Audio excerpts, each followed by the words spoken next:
ఆ దేవాలయం ఆ లడ్డూకి సంబంధించి కూడా గత కొన్ని నెలలుగా కూడా ఒక చర్చ నడుస్తోంది. లడ్డూ తయారీకి సంబంధించి కల్తీ జరిగింది, కల్తీ నెయ్యి వాడారు, జంతు కలేబరాల నూనెలు వాడారు, చేప నూనెలు వాడారు, భక్తుల మనోభావాలు దెబ్బతిన్నాయని. అయితే ఈరోజు సిట్ తేల్చేసింది. ముఖ్యంగా సుప్రీంకోర్టు ఆధ్వర్యంలో ఏర్పాటైనటువంటి సిట్ విచారణ చేస్తూ కొన్ని విషయాలైతే బయటకు వచ్చాయి. వైసీపీ హయాంలో టీటీడీకి సప్లై అయింది అసలు నెయ్యే కాదంటున్నారు. మనమేమో కల్తీ నెయ్యి అని మాట్లాడుకుంటున్నాం. నెయ్యే కాదు, పామ్ ఆయిల్, కెమికల్స్, ఇతర ముడి పదార్థాలతో తయారు చేసినటువంటి ఒక నెయ్యి లాంటి పదార్థాన్ని కూడా సప్లై చేశారు. అసలు టీటీడీకి నెయ్యి సప్లై చేయాల్సినటువంటి కొన్ని ఏఆర్ డైరీ కావచ్చు, వైష్ణవి డైరీ కావచ్చు, ఇవి ఉన్నా కూడా దాని వెనకంతా కూడా ఉండి కదంతా నడిపింది బోలేబాబా డైరీ. అసలు ఆ బోలేబాబా డైరీకి ఈ పాలు లేదా నెయ్యి తయారు చేసేటువంటి ఒక వ్యవస్థ కూడా లేదు. కానీ ఈ సరఫరాలో బోలేబాబా డైరీది కీలక పాత్ర అంటూ కూడా సిట్ తేల్చింది. ముఖ్యంగా ఏఆర్ డైరీని ముందుంచి తెర వెనక అంతా కూడా వ్యవహారం నడిపింది. మరి కొంతమంది వైసీపీ నేతలు కావచ్చు, ఈవెన్ అప్పటి మాజీ సీఎం జగన్మోహన్ రెడ్డి కూడా సిట్ లేదు, బిట్ లేదు, ఇందులో ఏమీ లేదు, కావాలని కూడా హైప్ చేస్తూ వైసీపీ ప్రభుత్వానికి భ్రష్టు పట్టేలా చేస్తున్నారు ఈ కూటమి ప్రభుత్వం అంటూ కూడా మాట్లాడారు అధికారంలోకి రాగానే. మరి ఇప్పుడు సిట్ తేల్చింది కదా, దీనికి సంబంధించి ఎవరైతే సాక్షులు ఉంటారో వాళ్ళు ఈ వాదనకి సంబంధించి కూడా ఎదుర్కోవడానికి లేదా జరిగిన తప్పు ఒప్పుకోవడానికి వస్తుంటే వాళ్ళని బెదిరించి దాడులు చేస్తున్నారు. ఎయిర్పోర్ట్లోనే బలవంతంగా వాళ్ళని పంపిస్తున్నారు. ఇక సిట్ ఇంకోటి కూడా చెప్పింది కోర్టుకి, బెదిరించడం, దాడులు చేయడమే కాదు, దీనికి సంబంధించి కూడా వాళ్ళు ఆర్థికంగా బలంగా ఉన్నారు ఎవరైతే పిటిషనర్ ఉన్నారో, కాబట్టే వీళ్ళందరినీ కూడా ఇబ్బందులకు గురి చేస్తున్నారంటూ కూడా మాట్లాడింది. మరి దీనికి సంబంధించి ప్రస్తుతం మరి వైసీపీ ఎలా మాట్లాడుతుందో మనం చూడాలి. రైట్, ఏది ఏమైనా కూడా బోలేబాబాకు పాలు నెయ్యి ఉత్పత్తి చేసేటువంటి వ్యవస్థ లేదు. అయినప్పటికీ కూడా కొన్ని కెమికల్స్, దానికి సంబంధించి ఫస్ట్ నుంచి ఆంక్షలు ఉన్నా కూడా ఈ వ్యవహారం అంతా కూడా ప్రస్తుతం హాట్ టాపిక్గా మారింది. ఏదేమైనా ఇదంతా ఒక ప్రణాళిక ప్రకారమే జరిగినట్టు తెలుస్తుంది. ఇంకా మరికొన్ని రోజుల్లో ఇంకా ఎవరెవరు కీలక సూత్రధారులు, పాత్రధారులు ఉన్నారో బయటకు వచ్చేటువంటి పరిస్థితి ఉంది. ఎందుకంటే ఇందులో టీటీడీకి సంబంధించి అప్పటి మాజీ చైర్మన్ వైవి సుబ్బారెడ్డి పిఏకి కూడా నోటీసులు వెళ్ళాయి. దాదాపు 15 మందిని అరెస్ట్ చేశారు. ఇంకా చాలా మందిని కూడా ఎంక్వైరీ చేస్తున్నారు. సో కీలకమైన విషయాలైతే బయటకు రాబోతున్నాయని మనకు తెలుస్తోంది. రైట్, ఇవాళ డిబేట్లో మనకి జాయిన్ అవుతున్నారు దీనిపై మాట్లాడడానికి విఎస్ లక్ష్మీకాంత్ గారు, జనసేన పార్టీ నాయకులు. వారు మనకి స్టూడియోలో అందుబాటులో ఉన్నారు. లక్ష్మీకాంత్ గారు నమస్తే and welcome to the debate అండి.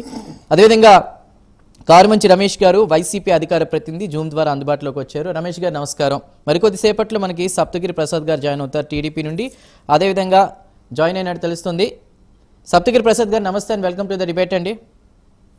రైట్, అదేవిధంగా బండారు రామ్మోహన్ రావు గారు జాయిన్ అయినట్టు తెలుస్తుంది. వారు ప్రముఖ రాజకీయ విశ్లేషకులు. రామ్మోహన్ రావు నమస్కారం. రైట్, లక్ష్మీకాంత్ గారు చెప్పండి. అసలు ఒప్పందం చేసుకుంది ఏఆర్ డైరీ, వైష్ణవి డైరీ అయితే వీళ్ళని ముందుంచి తెర వెనకంతా వ్యవహారం జరిపింది బోలేబాబా డైరీ. నెయ్యే కాదు, రసాయనాలు, పామాయిల్ ఇలాంటి ముడి పదార్థాలు అన్నీ కలిపి ఒక కెమికల్ లాంటి పదార్థాన్ని కూడా సప్లై చేశారు. ఎంతో పవిత్రమైన క్షేత్రంలో ఇదంతా జరిగింది. వైసీపీ కొట్టిపారేసింది. మరి ఇప్పుడు వాళ్ళ మాట ఏంటి, మీరేం చెప్తారు దీనికి సంబంధించి? మనం చెప్పడానికి ఏముందండి, మనం ఆది నుంచి కూడా కూటమి ప్రభుత్వం అధికారంలో వచ్చినప్పటి నుంచి జూలైలో ఎప్పుడైతే ఈ ఆరోపణలు ఎదుర్కొంటున్నారో అప్పుడు ఈవోగా ఉన్న శ్యామలరావు గారు మేము వాడింది నెయ్యి కాదు డాల్డా అని చెప్పేసి ఒక మాట చెప్పారు. ఆ మాట ఎప్పుడైతే చెప్పారో ఆ మాట చెప్పినప్పటి నుంచి కొన్ని ఆరోపణలు అయితే కొంచెం దృష్టిలో పెట్టుకొని చంద్రబాబు నాయుడు గారు వాటికి సంబంధించి ల్యాబ్కి గుజరాత్ ల్యాబ్కి పంపించడం జరిగింది. పంపించినప్పుడు జంతువుకు సంబంధించిన అవశేషాలు దాంట్లో కనిపించేసరికి దాంట్లో కనిపించినాయి అని చెప్పేసి అన్న తర్వాతే సుప్రీంకోర్టుకి మనం అన్న తర్వాత సుప్రీంకోర్టు ప్రభుత్వం వారు మీరు ఎట్లా నిర్ధారిస్తారని చెప్పేసి ఇప్పుడు ఒక సిట్ కమిటీ అనేది వేసింది నలుగురితో. వేసిన తర్వాత ఇక్కడ సిట్ కమిటీ వాళ్ళు ఇక్కడికి వచ్చి చూసుకొని చెన్నైలో వాటిలో చూసుకుంటూ ఉంటుంటే అసలు వైష్ణవి డైరీ అనే వాళ్ళకి అసలు అక్కడ డైరీ ఫామే లేదు. ఏదో ఒక లారీ పెట్టుకొని ఒక షెడ్ లాగా పెట్టుకొని మెయింటైన్ చేస్తున్నారు.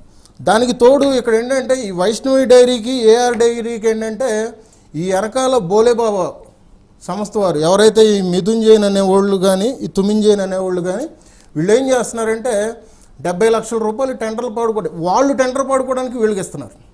అసలు వీళ్ళకి అసలు ఈ అర్హతే లేదు. వీళ్ళకి నెయ్యి కానీ వీటికి సంబంధించిన చేయడానికి కూడా వీళ్ళకి అర్హతే లేదు బోలేబాబా వాళ్ళకి. దానికి సంబంధించి ఈ సిట్ అధికారులే కొంచెం ఇస్తుపోయి అని చెప్పేసి చాలా ఆశ్చర్యంగా ఎక్కడి నుంచి వీళ్ళు ఇట్లా చేస్తున్నారు, గుజరాత్ కేంద్రంగా ప్లస్ ఈ వెనకాల ఉన్న సూత్రధారులు ఎవరని చెప్పేసి పోలీసులు ఏం చేశారంటే ఒక 8 మందిని అరెస్ట్ చేశారు. ఈ 8 మందిని అరెస్ట్ చేసిన తర్వాత దీంట్లో తెలిసిన విషయం ఏంటంటే అప్పుడు వైవి సుబ్బారెడ్డి కానీ, ధర్మారెడ్డి గారు కానీ, కరుణాకర్ రెడ్డి గారు కానీ వీళ్ళ పేర్లు వచ్చిన తర్వాత ఏంటంటే వీళ్ళ వెనకాల వీళ్ళు పాత్రధారులుగా ఉన్నా కానీ వీళ్ళ వెనకాల ఉన్న కొంతమంది వ్యక్తులు ఎవరైతే అప్పన్న లాంటి కొంతమంది వీళ్ళ కింద పనిచేసే వాళ్ళు ఎవరైతే ఉన్నారో వీళ్ళ పేర్లు బయటికి రావడం మొదలుపెట్టినాయి. ఇప్పుడు పూర్తి విచారణ అనేది ఏంటంటే ఇప్పుడు ప్రజెంట్ ఏంటంటే వీరేష్ ప్రభు గారు అని చెప్పేసి మన సిట్ అధికారి ఆయన ఆమోదం కోసం కొంచెం వెయిట్ చేస్తున్నారు. నాకు తెలిసి ఆల్మోస్ట్ ఇది కూడా మొత్తం క్లియర్ అయిపోయినట్టే. ఇక్కడ చూసుకుంటే ఏంటంటే అప్పుడు సిట్ లేదు బిట్ లేదని చెప్పేసి కొట్టిపారేసిన ఇప్పుడు ఈ వైసీపీ నాయకులు కానీ అప్పుడు ప్రెస్ మీట్ పెట్టి ప్రశ్నించి గట్టిగా మాట్లాడి అవహేళన చేసిన అప్పుడు సీఎం జగన్మోహన్ రెడ్డి గారు కానీ ఇప్పుడు ఈ వైసీపీ నాయకులు నాయకులు ఖర్చుకొని ఇప్పుడు ఎటువంటి లేవని చెప్పేసి ఇప్పుడు నిర్ధారణకు రమ్మని చెప్పండి. అప్పుడు ఆ టైంలో సిఐడి అధికారులంతా కలిపి ఇప్పుడున్న ప్రభుత్వానికి కూటమి ప్రభుత్వానికి తొత్తులుగా అన్నారు. మరి ఇప్పుడు డైరెక్ట్గా సుప్రీంకోర్టు సిట్టు అనేది ఒకటి దర్యాప్తు బృందాన్ని పంపించింది కదా. ఇప్పుడు మీరు నోటెమ్మటి ఏ విధంగా మాటలు చెప్తారు? ఇట్లాంటివన్నీ చూసుకుంటూ ఉండంటే వీళ్ళు చేసింది ఏంటంటే వాళ్ళ నోటితో వాళ్లే అబద్ధాలు చెప్పి వాళ్ళ నోటితో వాళ్లే నిజాలు చెప్తున్నట్టు పరిస్థితి అయిపోయింది. ఎందుకంటే సాక్షాత్తు అప్పుడు జగన్మోహన్ రెడ్డి గారు ప్రెస్ మీట్ పెట్టినప్పుడు ఏం జరిగిందంటే మేము 3 సార్లు టెస్ట్ చేస్తాము ప్రతి ట్యాంకర్ని కూడా అంచెలంచెలుగా అని చెప్పేసి అని అన్నారు.